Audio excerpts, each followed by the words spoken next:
পরিকল্পিতভাবে একটা সংগঠন ঘোষণা দিয়ে তার ব্যানার নিয়ে এসে কাজ করছে, তো এটা মব হওয়ার কোনো কারণ নেই। জামায়াতের প্রতিনিধি দল প্রধান উপদেষ্টাকে গিয়ে নির্বাচন কমিশনের নামে এক ধরনের নালিশ করে এসছে। নির্বাচন কমিশনের সামনে অবস্থান করা যাবে না, আমি তাও বলিনি। দুদিন ধরে দেখছিলাম যে তিনটি দাবিতে নির্বাচন কমিশনের সামনে নির্বাচন কমিশন ঘেরাও করে অবস্থান কর্মসূচি পালন করেছে ছাত্র দল।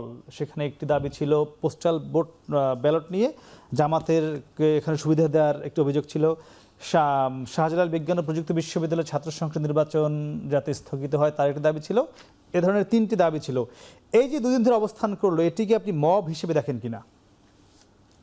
আমাদের মবের সংজ্ঞাটা আসলে আমাদের সমাজে এখন মানে আমরা সংজ্ঞা অনুযায়ী সংজ্ঞা করে আসলে মব শব্দটা ব্যবহার করি না। মানে মব শব্দটার অপপ্রয়োগ হচ্ছে। খেয়াল করি, মবের ডেফিনেশনের মধ্যে আছে এটা unidentified, unorganised, unstructured gathering of people. মানে এখানে ছাত্রদল তো আওয়াজ দিয়ে ছাত্রদল হিসেবে এসছে। এটা একটা পলিটিক্যাল কর্মসূচি। এটা কর্মসূচি ঠিক হয়েছে না ভুল হয়েছে এই আলাপ হতে পারে। মব হচ্ছে যেমন আমাদের একসময় যে মবগুলো ছিল, যে একজন ছিনতাইকারীকে কেউ ধরে ফেলতে পারলো, কেউ ডাকেনি, মানুষ একত্র হয়ে যাচ্ছে, এসে তারা বেশিরভাগ ক্ষেত্রে বিশৃঙ্খল কাজ করে, অ্যানার্কিস্ট কাজ করে, সেটা হচ্ছে ব্যাপার। কিন্তু এখানে পরিকল্পিতভাবে একটা সংগঠন ঘোষণা দিয়ে তার ব্যানার নিয়ে এসে কাজ করছে, তো এটা মব হওয়ার কোনো কারণ নেই। এটা একটা রাজনৈতিক কর্মসূচি।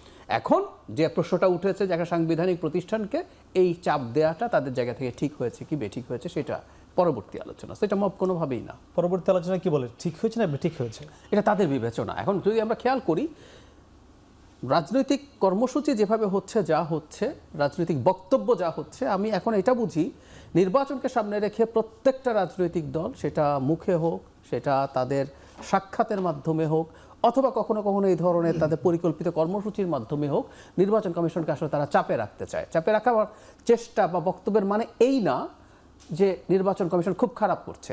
তারা এই কারণে এটা করতে চায় যাতে নির্বাচন সামনে রেখে নির্বাচন কমিশন অন্তত তাদের প্রতি নেগেটিভ না হয়ে যায়। সবাই করছে কম বেশি। এনসিপি বলছে নির্বাচনে থাকবো কিনা, তারা তাদের জায়গা থেকে বক্তব্য দিচ্ছে। ইভেন জামায়াতের প্রতিনিধি দল প্রধান উপদেষ্টাকে গিয়ে নির্বাচন কমিশনের নামে এক ধরনের নালিশ করে এসছে। মানে টেকনিক্যালি বা সাংবিধানিকভাবে আপনি নির্বাচন কমিশনের বিরুদ্ধে প্রধান উপদেষ্টার কাছে নালিশ জানাতে পারেন না। আসলে নির্বাচন কমিশনের সামনে অবস্থান করা যাবে না, আমি তাও বলিনি। আচ্ছা, তাও বলিনি। কিন্তু একটা নির্বাচন কমিশনের সামনে এখন গ্যাদারিংয়ের যে সমালোচনাটা আছে সেটা হচ্ছে এই জায়গায় তফসিল ঘোষণার পর এই ধরনের গ্যাদারিং বা জেনারেলাইজ যে গ্যাদারিংগুলো আছে এগুলোর বিরুদ্ধে মানে নির্বাচন কমিশনের একটা জেনারেলাইজড অবস্থান ছিল। তো সেই বিবেচনায় সেটা এখানে ভঙ্গ হয়েছে। এটা আমি ওইভাবেই দেখতে চাই যে তারা আসলে চাপ প্রয়োগের পথে সবাই হাঁটছে। একদম একদম।